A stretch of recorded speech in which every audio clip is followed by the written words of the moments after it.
All right, welcome to the first thing with GameSpot and Giant Bomb on camera together. Hello, hi. How you doing? I'm John Davison, apparently. And I'm Jeff Gerstmann. This is the lie that we've been living all these years. See, your name was below mine. I was like, wait a minute, is that how this actually works? Do I have to become you? Now that, is this? We didn't talk about this during the deal signing, did we? Man, I really should have read the paperwork. I know, you got to grow your hair out, you got to grow a beard. I'm already on that. Affect an English accent. All right then. That was fantastic. Thank you. Well done. People with an English accent love it when Americans just go ahead and just get right to it. So I've found. Fantastic. So we made a little bit of a stir this morning. Yeah. With the announcement that Giant Bomb and Comic Vine would be joining us from Whiskey Media as part of the GameSpot network. That is effective as of right now. Jeff is not only in our studio, but they are moving into an area of our office as we speak. Yeah, we brought Luchadeer over here with us, and Ryan has my Warlords machine in his truck, so we're going to be loading that in and basically just taking over some section of this building and doing whatever it is we do here with it. Yeah. My favorite unintentional side effect so far today has been the fact that a couple of your guys have the same phone numbers as when they were here before. Right. Yeah, so Vinny actually has like 50 voicemails from when he was here before. It's like a couple of them are from someone that he used to buy gear from. So it's someone calling up the check-in going like, hey, just want to see how this music gear was working out. Oh, awesome. And the rest of it is all like robocalls for some non-existent person and all sorts of stuff. So we actually filmed him going through some of that stuff. I think we'll probably put it up here pretty soon. So you guys are getting settled. You're going to start posting stuff early next week, this week? As soon as possible. You know, it's. I think we need to kind of sit down and I need to talk to Ryan McDonald and kind of figure out where is all the stuff and where do we need to go to record quick looks and how do we make sure that we can record a 3-hour podcast and just kind of the logistics of that sort of stuff. We got some reviews in the works. I was about halfway through writing a Street Fighter Cross Tekken review when the deal finally started closing and all this stuff yesterday. So I still have to finish that. We'll run that. I bought a copy of Binary Domain. At one point we promised we were going to do some binary domain coverage, and then all hell broke loose. So we haven't been able to get around to that. So hopefully we'll be able to get around and do some of that stuff. I would say early next week at the absolute latest. And things did all come to a head very, very quickly. I mean, so just so everyone, Jeff and I have been talking since end of last year. December-ish, yeah. I think it was like, I knew I went into the holiday break knowing that this was advancing. Yeah. That we were the talks were getting more serious. And things were happening beyond us, but we had a while to get used to this idea. Yeah. And then all of a sudden yesterday, it was like, okay, it's on. Yeah. Go. And which was good for us because we packed up our office like during the week of GDC. We were loading stuff into trucks. So guys in your community noticed something was up. Yeah, there were not a lot of videos going up on any of the sites, and it ended up being a really weird time for me because I caught a cold and my dad was in the hospital for a little bit. He's out now and doing better, but it was this thing of truly everything happening at like the worst possible moment, kind of piling onto the week of GDC. So yeah, not a lot of stuff has been hitting the site lately, and yeah, as soon as we get situated here and kind of figure out where the stuff is, we will turn the faucet back on and start making it happen. So what we wanted to do today, as promised on Jeff's livecast this morning, we want to put some of the things from the past behind us. We want to talk about what we're going to do in the future, and also, I mean, we've been reading Twitter and the forums on both of our sites religiously. There are clearly a number of questions that everybody has. There are some pretty common themes that I think we can address as part of this.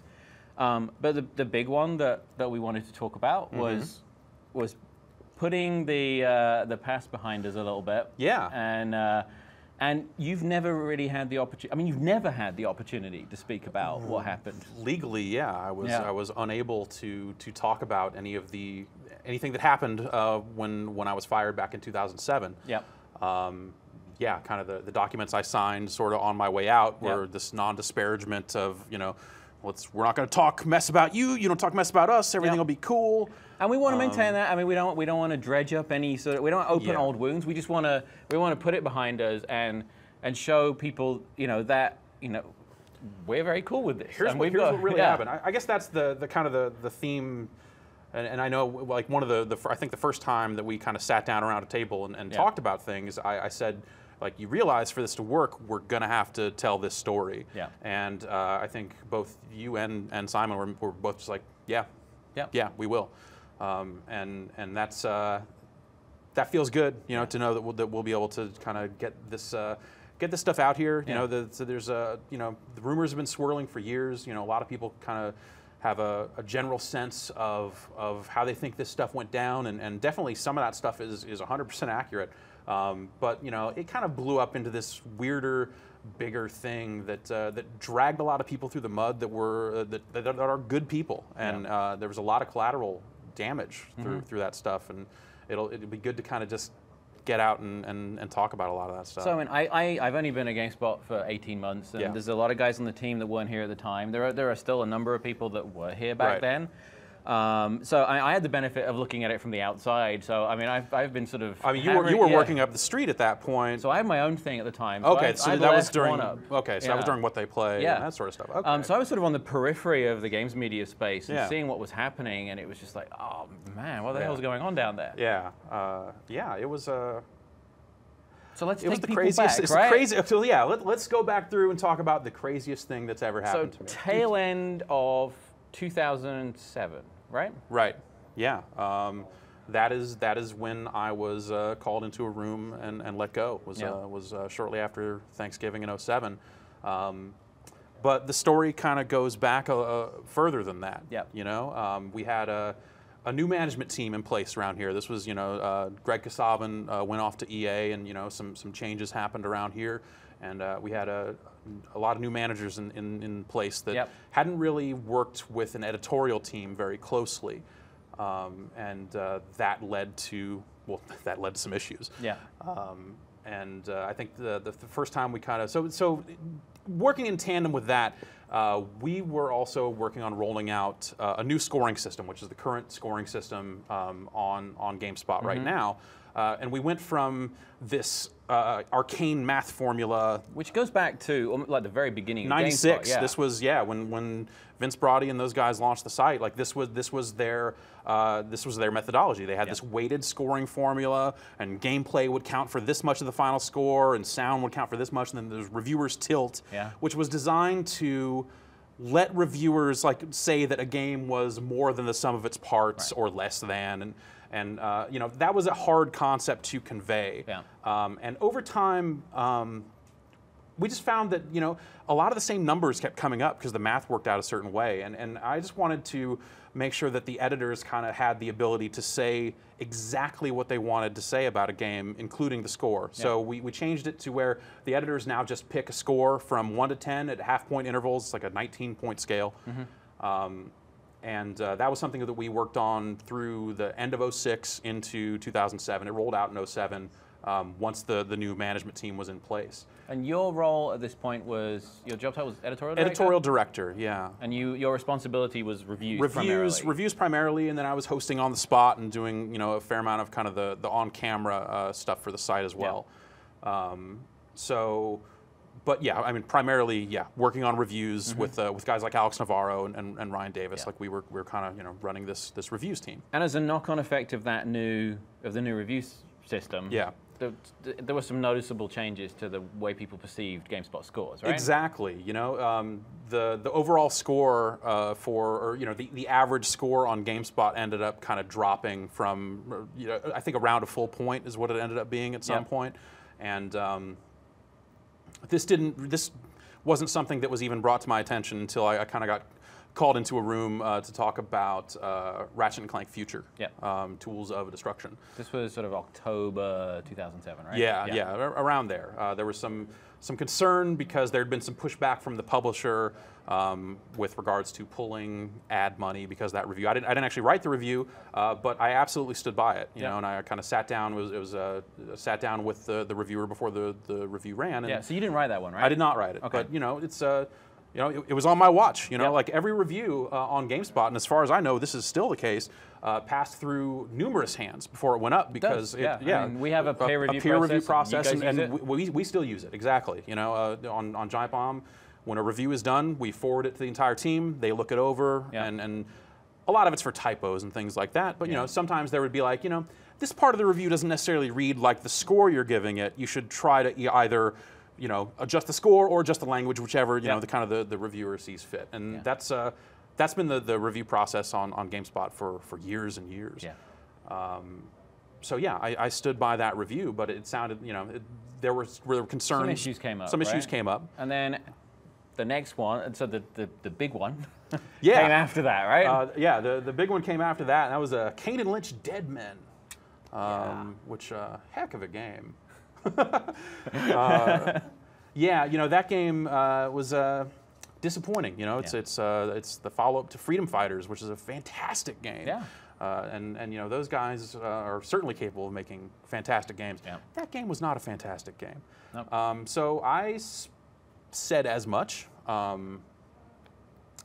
And a lot of this stuff kind of came up again. I guess that what had happened was that the publisher of the game had threatened to pull advertising money. It's probably key to note that that's actually not, that happens a fair amount in this line of work. Yeah, I mean, it's not all the time, but from time to time it'll come up, and the standard practice is you stand by your man, make sure there's no factual inaccuracies, and eventually it'll blow over. The first time it ever happened to me was VMX Racing for the PlayStation 1. Wow. And John Epstein, one of the founders of GameSpot, who was kind of running the business side of things, kind of ran into me in the kitchen. This was back when we were still an independent company, back in 96, 97, around there.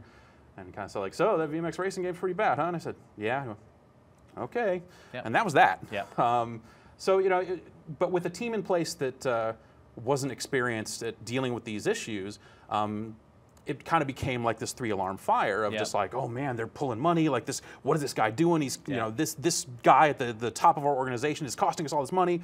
What are we going to do about it? So, you know, I got called into, you know, fairly intense meetings where, you know, a lot of really crazy things were said at me. You know, threats and stuff about, you know, what was going to happen as a result of this review and stuff like that. But it ultimately blew over, right? Yeah, Kane and Lynch, you know, the review went up. You know, there were, like I said, there were some very intense conversations. And then after that, it kind of just went away. You know, things were tense, I think, around the office between that management team and kind of the senior editorial staff. But it wasn't like it was coming up every day. You know, we were kind of basically proceeding business as usual. So I was really taken by surprise when not long after Thanksgiving, like we said at the top, like I got called into a room and basically said, you're terminated, effective immediately.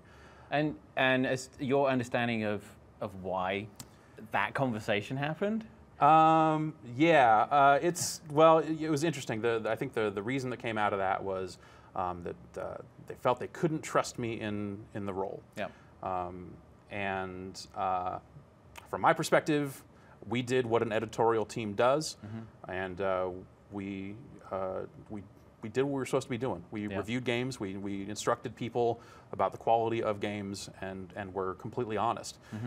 So it wasn't, you know, it wasn't like there was some big editorial conspiracy. Like there wasn't anything shady happening inside of GameSpot editorial. It was this management team buckled basically when faced with you know, having a lot of ad dollars walk out the door. And then you left at this was the very end of 2007. Yeah. And there was this sort of the whole storm behind you. And because you couldn't talk about anything at the time. Right, yeah, and it took about a day, and then I think Penny Arcade was the first one. I still don't know who actually tipped them off to this stuff happening. Someone internally had to have said it. And they ran their comic strip, and then from there it was just kind of off to the races, and it was a whirlwind. It was the craziest thing that's ever happened to me. It was like my phone ringing off the hook. My phone number was listed. I think it still is, but I don't actually pick it up. You know, just phone ring off the hook. My parents were getting phone calls from like Norwegian newspapers at 4 in the morning and stuff. Like, everyone wanted some piece of this story, and the narrative, like the information that had gotten out there had become, oh, GameSpot's filthy, GameSpot's dirty, like, and one of the reporters that I did decide to talk to, all they wanted to hear was like, I know you can't say anything, but just point me at another review, and then I can kind of use that to dig it up.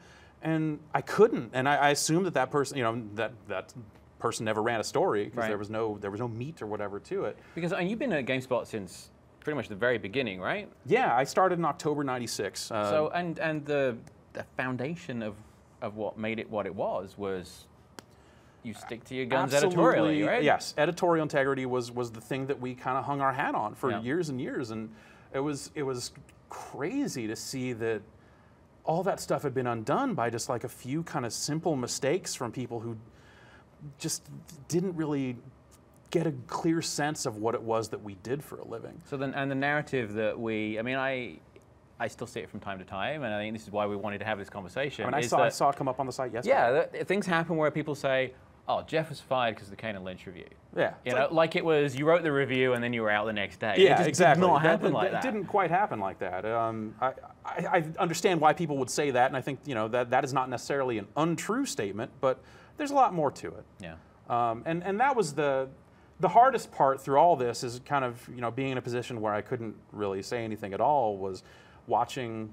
Like I said, there was all that collateral damage. It's like there are people, people at GameSpot that I worked with for over a decade at that point. I'd been there 11 years, and there guys like Ryan McDonald who had been there the entire time, and guys like Justin Calvert, and kind of newer guys like Kevin Van Ord, and it's just like a really good group of people, and I missed being able to come in and work with them every day. Like that was. And they bore the brunt of the fallout. They got a raw deal, and the people that were, I guess, ultimately responsible, are no longer with the company.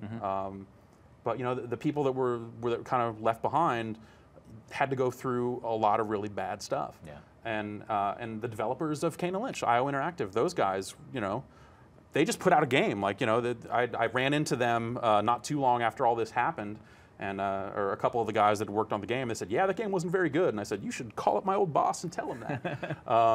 And they kind of had a laugh about it, but they got dragged through a bunch of really crazy stuff, and it was unfair to a lot of people on that side, and it's a shame. But exactly. I'm hoping that we can get this stuff out here and just kind of put it to bed and move on. Like, there's no problem at GameSpot editorially. I mean, look at it this way.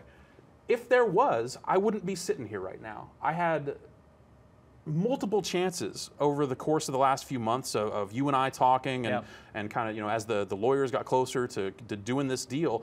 Before we'd even started talking, our business guy came to me and said, would you be okay if we were to speak to the people at GameSpot? And I think they expected I would be like, hell no, come on. But I was like, absolutely. Let's talk to everybody, and let's see, where's gonna, which place is gonna be a good place to call home. And in talking to you and talking to Simon and kind of seeing who's over here and what's going on, it was clear that you guys still understand video games and how to run video game websites, and that was something that we really need. Right. So I mean, I really think that this is going to be the best thing for us, and I understand why the folks at home would be a little wary to kind of come along on the ride for us, just based on all the rumors and years of stuff. But we wouldn't be here otherwise. So you guys started Giant Bomb a few months after this went. So this went down the end of 2007. Yeah, and so I launched a blog, right? Yeah, I went and registered just a personal blog and started updating stuff there. And at one point, Alex smuggled me out an Xbox debug from the office, and I was able to play some stuff, and just kind of keep messing with games and kind of finding my way. Yeah. But it wasn't too long after that that Ryan Davis kind of hooked me up with Dave Snyder, who was here, who had been here before. He had since left the company, but he was here working on MP3.com and TV.com and some of that stuff. And he was working with Shelby Bonney, who was one of the founders of the company. And we kind of we talked, we had it out, and they all those people used to work here, so it was a lot of like kind of sharing old war stories and kind of going through the past, and it felt right to be working with that crew. Yeah. So very quickly, I had like 2 or 3 offers that seemed serious and interesting, and that one very quickly became like this is the one that feels right. We're going to be able to do something really cool. They've got amazing technology and great ideas about how to build sites. So we kind of went from there, and I think it ended up being like March 2008 that we launched just like a WordPress blog or something like that, just to have a centralized place to talk about stuff. And then it was July that the full site with the wiki and all that stuff rolled out. Yeah. And And you very quickly built a very strong relationship with your audience. And it was integral to the part of the site and how it was formed. Yeah, definitely. I mean, there were a lot of people that were kind of, following us from here to there that felt like that they had been spurned by GameSpot and came over to Giant Bomb. We had a lot of people the first couple of weeks that were like, yeah, they banned me, so I'm here. Right. Screw those guys. I was like, oh, well, thanks, cool, all right, okay, no, come on in, let's do this. Yeah. But it's the audience has been fantastic. Like the crew of people that we've attracted to the site. There's just a ton of great people doing just like tons of great work, and they built up the wiki, and it's like just it's great to have those people out there and know that we have their back and they have ours. So, I mean, they've had, what, 6 hours and change to get used to the idea? Yeah. How's the Giant Bomb audience responded so far? And is there stuff that we should talk about here for their benefit? I think that, there have been a handful of questions, some of which we've been answering. I know Dave's been answering all kinds of questions and stuff, but I think, some people are concerned about, what it means for their premium memberships, and we have a bit up on the site that'll talk about that sort of stuff. And people having questions like, are we going to merge the 2 sites? Which no, that's not the goal here. We're not folding back into GameSpot. We're not going to start posting our stuff there. This is very much about Giant Bomb becoming a better version of Giant Bomb, and we'll be able to kind of work with the big crazy fakes. I don't know if you people at home. This is all green. That the on the spot sign doesn't really exist. I don't mean to freak you out, but it's like none of this. This is a weird. This room wasn't here when I was here. It's ridiculous. So we'll be able to do dumb stuff with this space. It's a big open office that we can run around and get into all kinds of trouble, and basically keep doing what we're doing, and then hitting you up to make sure that we're getting what we need to make it even bigger, even weirder. And that we're able to kind of stay out there and keep doing cool stuff for everyone, our premium members, everyone that's just a regular member, like across the board. We want to make a better website, and I think that what we're doing here today is the first step in that process. So there were a few, I noticed, I mean, in our community where there were people that love Giant Bomb and GameSpot, people on Twitter, there were a few themes that I think we should hit here of people that had questions. One is, are you changing anything about the content? No. And I mean, we saw very early on that there was an opportunity for, much as they do already, Giant Bomb and GameSpot to coexist.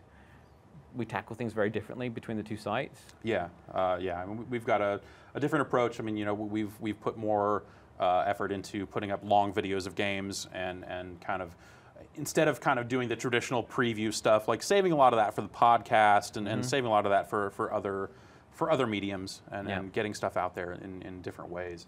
And of course we got Patrick doing news, and I think over time we'll see. I think it'll be one of those things where there will be cases where it makes sense. I think the thing I said this morning is it'd be great if we could have Kevin come over because Vinny's the only person who loves a game like Dark Souls. Yep. So just to give him someone to bounce off of about that instead of Vinny just talking at us and us just going like, I don't even know what you're talking about. I think that'll go a long way. But baby steps. Yep. The key first thing is we're going to keep doing what we're doing, and the content's not going to change in the way that they are intending in that question. It's not. We're not watering it down.